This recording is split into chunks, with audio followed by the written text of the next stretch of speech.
आज हम भी बीपीएससी के तर्ज पे क्वेश्चन सेट किए। डाटा वाला है, ठीक है ना? ये बोली ठीक है, एकदम लगता है बोर्ड का अगला अध्यक्ष यही बनेगी। बनाएंगे हम आपको अध्यक्ष, कोई आपको बनाए या नहीं बनाए, हम बनाएंगे अध्यक्ष, परेशान नहीं होना है। आइए अब,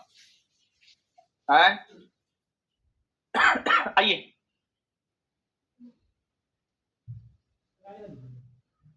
पहला क्वेश्चन।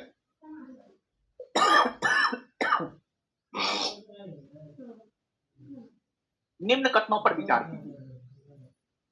देखिए,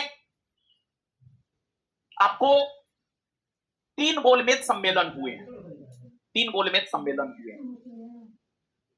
गोलमेज सम्मेलन से रिलेटेड ही प्रश्न है, तो जो 3 गोलमेज सम्मेलन हुए हैं उसके विषय में हम लोग थोड़ा जानते हैं, ठीक है? और फिर क्वेश्चन के आंसर को आप लोग ढूंढ लीजिएगा आराम से। देखिए, 1919 में एक ब्रिटिश संसद के द्वारा अधिनियम पारित किया गया था, जिसे 1919 का भारत शासन अधिनियम या मॉन्टेग्यू चेम्सफोर्ड सुधार 1919 हम लोग कहते हैं। उस अधिनियम की जांच हेतु 1927 में साइमन कमीशन आयोग का गठन हुआ। साइमन कमीशन आयोग का एक काम भारत का संवैधानिक विकास करना था, भारत का संवैधानिक विकास करना था। साइमन कमीशन आयोग के कई सारे काम थे। साइमन कमीशन आयोग का एक काम था 1919 के भारत शासन अधिनियम की जांच करना कि वह अधिनियम भारत में लागू हुआ भी है या नहीं हुआ है। साइमन कमीशन आयोग का दूसरा काम था भारत का संवैधानिक विकास करना। और साइमन कमीशन आयोग ने अपनी रिपोर्ट 1930 ईस्वी में दी, और साइमन कमीशन आयोग ने जो अपनी रिपोर्ट 1930 ईस्वी में दी, उसी पर विचार विमर्श करने के लिए लंदन में प्रथम गोलमेज सम्मेलन 1930 में हुआ। लेकिन उस गोलमेज सम्मेलन में कांग्रेस भाग नहीं लिया, जिस वजह से वह गोलमेज सम्मेलन सफल नहीं हुआ। और गोलमेज सम्मेलन लंदन के जेम्स पैलेस में, लंदन के जेम्स पैलेस में गोलमेज सम्मेलन हो रहे थे। और तीनों गोलमेज सम्मेलन का उद्घाटन ब्रिटेन के सम्राट जॉर्ज पंचम ने किया था, और तीनों गोलमेज सम्मेलन की अध्यक्षता ब्रिटेन के प्रधानमंत्री रैमजे मैकडोनाल्ड ने किया था। प्रथम गोलमेज सम्मेलन 1930 में हुआ, लेकिन उसमें कांग्रेस भाग नहीं लिया, जिस वजह से प्रथम गोलमेज सम्मेलन सफल नहीं हुआ।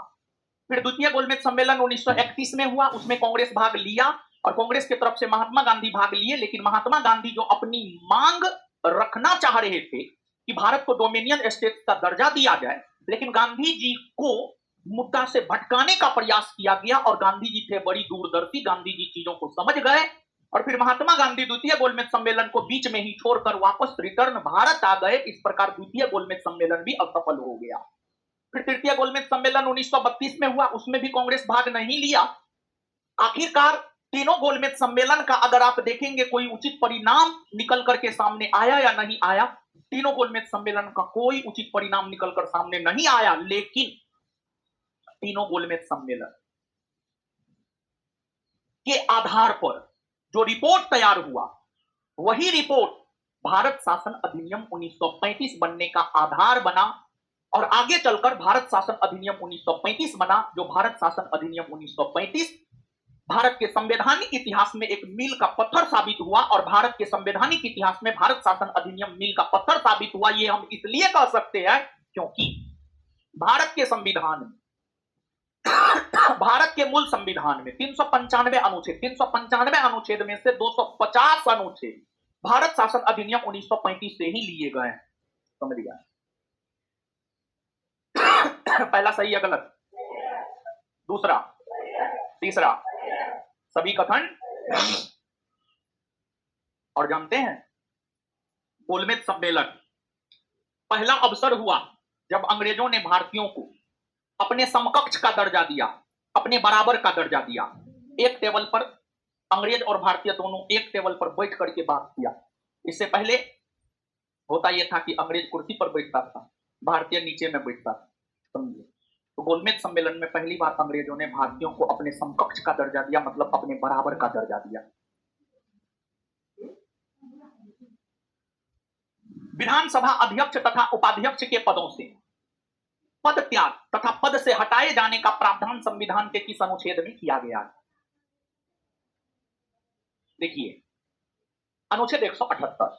अनुच्छेद 178 की अगर हम लोग बात करें तो अनुच्छेद 178 यह कहता है कि विधानसभा में एक अध्यक्ष और एक उपाध्यक्ष होगा, और विधानसभा का अध्यक्ष और उपाध्यक्ष वही होगा जो विधानसभा का सदस्य है।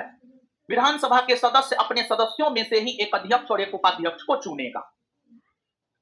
179 यह कहता है कि विधानसभा का अध्यक्ष अपना त्यागपत्र उपाध्यक्ष को देकर पद छोड़ेगा और उपाध्यक्ष अपना त्यागपत्र अध्यक्ष को देकर पद छोड़ेगा।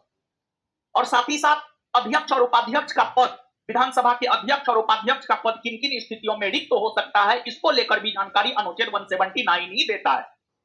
अनुच्छेद 179 यह कहता है कि अगर विधानसभा के अध्यक्ष और उपाध्यक्ष का पद पर रहते हुए निधन हो जाता है तब उसका पद रिक्त होगा। दूसरा, अगर त्यागपत्र दे देता है तब उसका पद रिक्त होगा। तीसरा, अगर किसी कारणवश अध्यक्ष और उपाध्यक्ष विधानसभा का सदस्य नहीं रह जाता है तब भी उसका पद रिक्त हो सकता है। ये निम्न आधार है जिस आधार पर विधानसभा के अध्यक्ष और उपाध्यक्ष के पद रिक्त हो सकते हैं।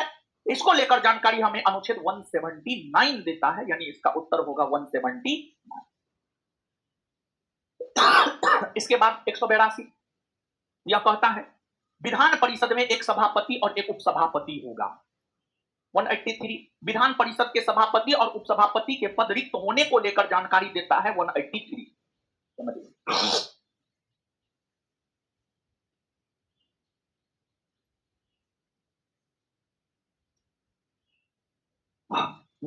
मराठों का उदय आकस्मिक अग्निकांड की भांति हुआ, यह कथन किस इतिहासकार का है? ग्रांट डफ का। ग्रांट डफ।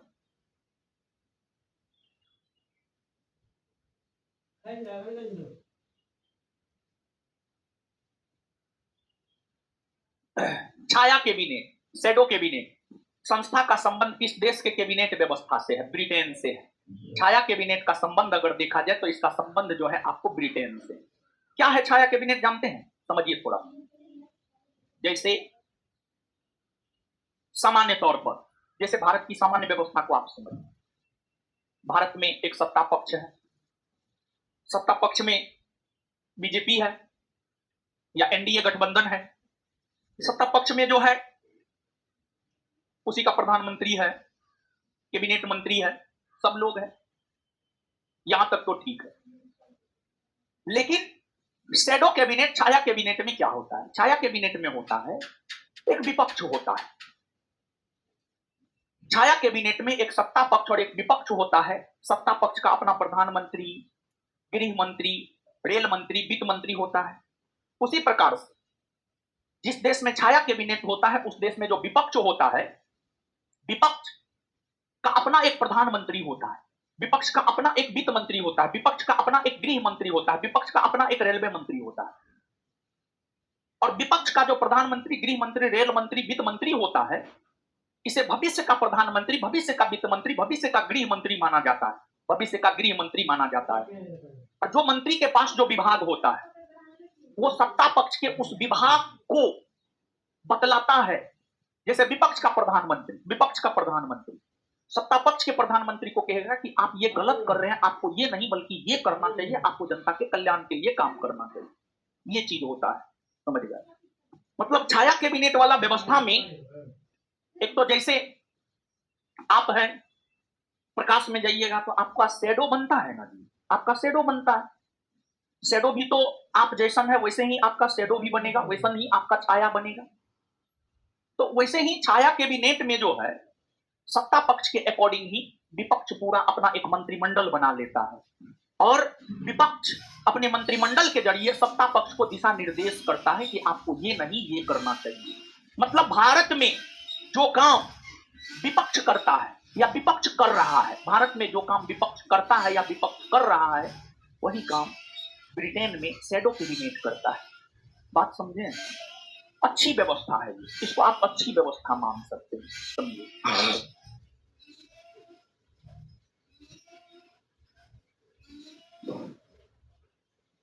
प्रशासनिक अव्यवस्था के आधार पर डलहौजी ने किस राज्य को ब्रिटिश साम्राज्य में मिलाया था?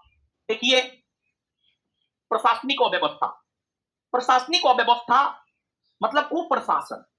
कुप्रशासन के आधार पर अगर देखा जाए तो कुप्रशासन के आधार पर डलहौजी ने अवध को ब्रिटिश साम्राज्य में मिलाया था। डलहौजी ने अवध को ब्रिटिश साम्राज्य में मिलाया था। अवध देखिए, डलहौजी डलहौजी जो कि भारत का एक साम्राज्यवादी गवर्नर जनरल हुआ करता था। साम्राज्यवादी के साथ साथ डलहौजी सुधारवादी भी था। साम्राज्यवादी के साथ साथ डलहौजी सुधारवादी भी था। और डलहौजी को जब भारत का गवर्नर जनरल बनाया गया तो उनको कहा गया था कि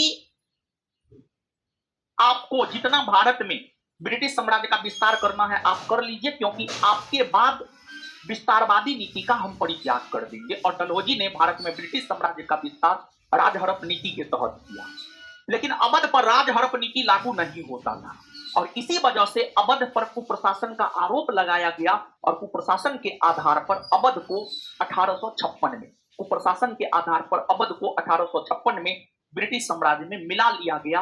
और उस समय अवध के नवाब हुआ करते थे वाजिद अली शाह, जो काफी ईमानदार छवि के हुआ करते थे, चरित्रवान छवि के हुआ करते थे। और वाजिद अली शाह अवध के अंतिम नवाब हुए। उन्होंने विरोध नहीं किया, लेकिन उसकी पत्नी बेगम हजरत महल में और बेटा बिरजिस कादिर ने विरोध किया। और जो है आपको अवध को जो प्रशासनिक आधार पर कुप्रशासन के आधार पर मिलाया गया था, इसका विरोध बेगम हजरत और बिरजिस कादिर ने करते हुए 1857 की क्रांति में अवध और लखनऊ के क्षेत्र से पार्टिसिपेट किया। और अवध के क्षेत्र में 1857 के विद्रोह में आम जनता ने भी पार्टिसिपेट किया और ऐसा लग रहा था कि अवध में जनक्रांति फैली हुई है।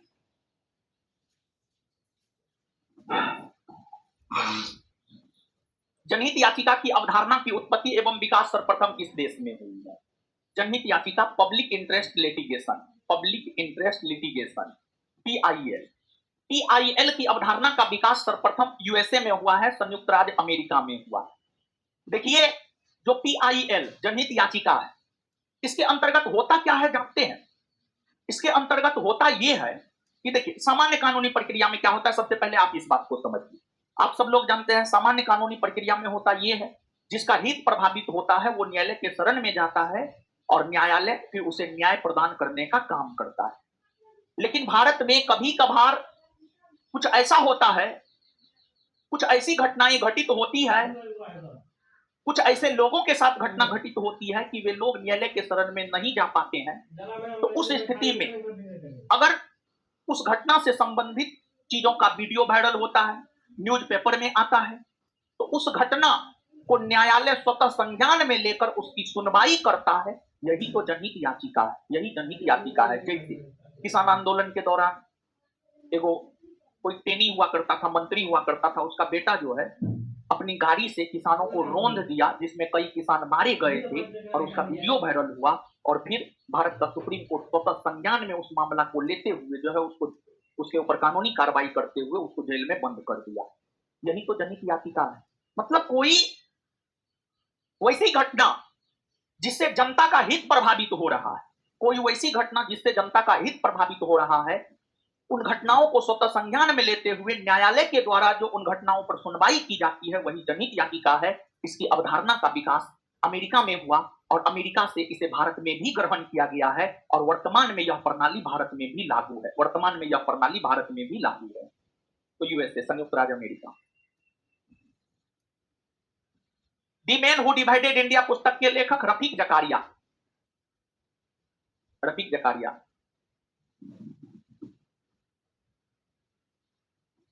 निम्न कथनों पर विचार कीजिए। अनुच्छेद 165 के तहत राज्य के महाधिवक्ता पद की व्यवस्था की गई है। हाँ, अनुच्छेद 165 यह कहता है कि राज्य में एक महाधिवक्ता होगा और जो महाधिवक्ता होगा, राज्य के महाधिवक्ता के तौर पर उस व्यक्ति को नियुक्त किया जाता है जिसमें उच्च न्यायालय के न्यायाधीश बनने की योग्यता होती है और उसकी नियुक्ति राज्यपाल करता है। राज्य के महाधिवक्ता की नियुक्ति मुख्यमंत्री के सलाह पर राज्यपाल करते हैं और महाधिवक्ता का कोई निश्चित कार्यकाल नहीं होता है, बल्कि वह राज्यपाल के प्रसाद प्रयत्न पद होता है। राज्यपाल के प्रसाद प्रयत्न पद होता है, उसका कोई निश्चित कार्यकाल नहीं होता है। और जो महाधिवक्ता होता है राज्य सरकार का सबसे बड़ा वकील होता है। सभी न्यायालयों में राज्य सरकार का पक्ष महाधिवक्ता ही रखता है। जैसे बिहार राज्य का जो महाधिवक्ता है वह बिहार सरकार का पक्ष सभी न्यायालयों में रखने का काम करेगा। और महाधिवक्ता का कोई निश्चित कार्यकाल नहीं होता है, महाधिवक्ता राज्यपाल के प्रसाद प्रयत्न पद होता है। समझ गए? अनुच्छेद 165 के तहत राज्य के महाधिवक्ता पद की व्यवस्था की गई है। हाँ, महाधिवक्ता राज्य का सर्वोच्च कानून अधिकारी होता है। हाँ, महाधिवक्ता की नियुक्ति राज्यपाल द्वारा होती है। हाँ, संविधान द्वारा महाधिवक्ता के कार्यकाल को निश्चित नहीं किया गया। हाँ, सही है। 1, 2, 3 और 4। 1, 2, 3 तथा 4 डी नंबर में कीजिए। 1, 2, 3 तथा 4 और यही उत्तर होगा।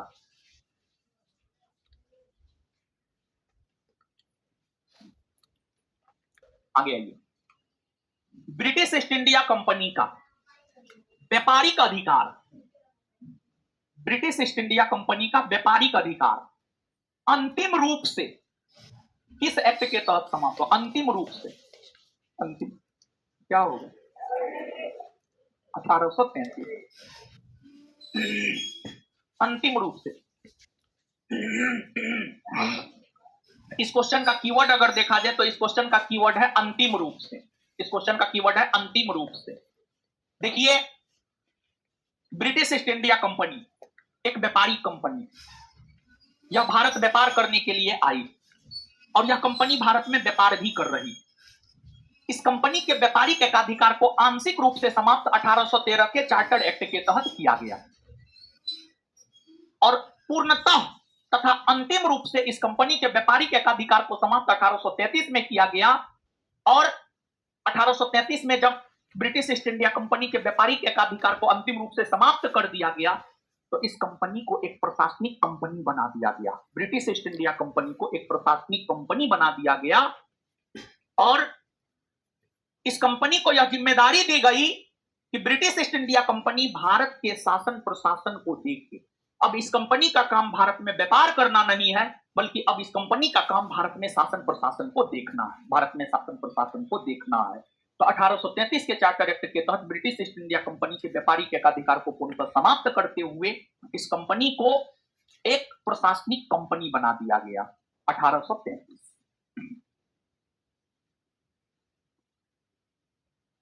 अखिल भारतीय सेवाओं का जनक किन्हें कहा जाता है? अखिल भारतीय सेवा का जनक आधुनिक काल में कहा जाता है सरदार वल्लभ भाई पटेल। प्राचीन ब्राह्मी लिपि का अर्थ निकालने वाला प्रथम व्यक्ति था। देखिए, आपको ब्राह्मी लिपि का अर्थ निकालने वाला जो प्रथम विद्वान था वह था जेम्स प्रिंसेप। जेम्स प्रिंसेप था। आंसर हो जाएगा डी। देखिए, प्राचीन काल में एक महान शासक हुए अशोक। अशोक प्रथम भारतीय शासक हुआ जिसने अभिलेख जारी किया और अशोक के अभिलेख में ब्राह्मी लिपि का प्रयोग हुआ था। अशोक के अभिलेख की खोज तो पादरेती फैनथेलर ने किया था, लेकिन उसके अभिलेख जो ब्राह्मी लिपि में लिखे गए थे उसको पढ़ने में सर्वप्रथम सफलता जेम्स प्रिंसेप को लगी और यही सर्वप्रथम ब्राह्मी लिपि को पढ़ा और फिर ब्राह्मी लिपि को इन्होंने प्रकाश में लाने का काम किया। तो आंसर हो जाएगा जेम्स प्रिंसेप।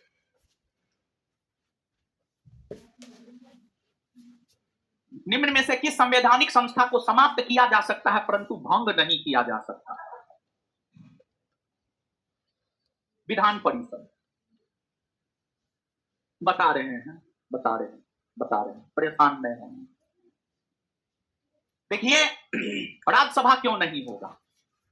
राज्यसभा अस्थाई सदन है, इसलिए यह भंग नहीं होता है, पहली बात।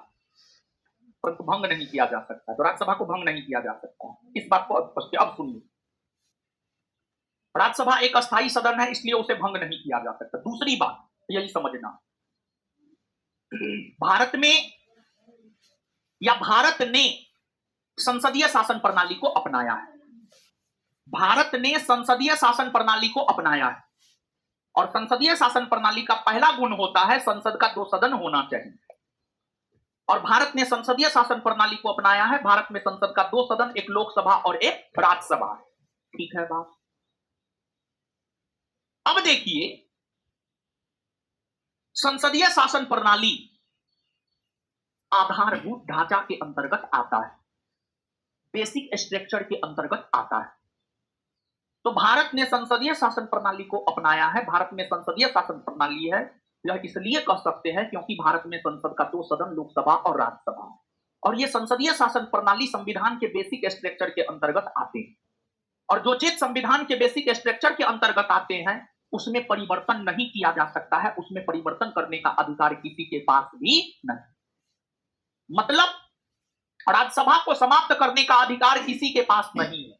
राज्यसभा को समाप्त नहीं किया जा सकता है, राज्यसभा को समाप्त नहीं किया जा सकता है, राज्यसभा को समाप्त नहीं किया जा सकता है, ना लोकसभा को समाप्त किया जा सकता है, ना राज्यसभा को समाप्त किया जा सकता है। अगर दोनों में से कोई भी एक सदन समाप्त होता है तो मतलब भारत की संसदीय शासन प्रणाली समाप्त हो रही है, और उसका मतलब यह माना जाएगा कि संविधान के आधारभूत ढांचा में परिवर्तन हो रहे हैं, और संविधान के आधारभूत ढांचा में परिवर्तन हो रहे हैं मतलब संविधान रूपी महल का जो बेस है वही कमजोर हो गया, संविधान धरफरा कर गिर जाएगा, काम खत्म हो जाएगा।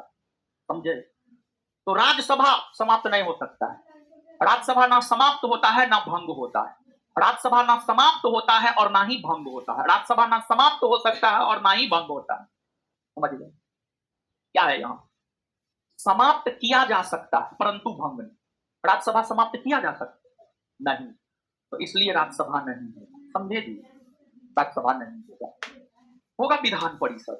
विधान परिषद की अगर हम लोग बात करें, विधान परिषद अस्थायी सदन है, इसलिए विधान परिषद भंग नहीं होता है। लेकिन हाँ, संविधान के अनुच्छेद 169 को पढ़िए, 169 169 संविधान के अनुच्छेद 169 को पढ़िएगा तो 169 स्पष्ट तौर पर यह बात कहता है कि विधान परिषद को समाप्त किया जा सकता है, विधान परिषद को समाप्त किया जा सकता है, और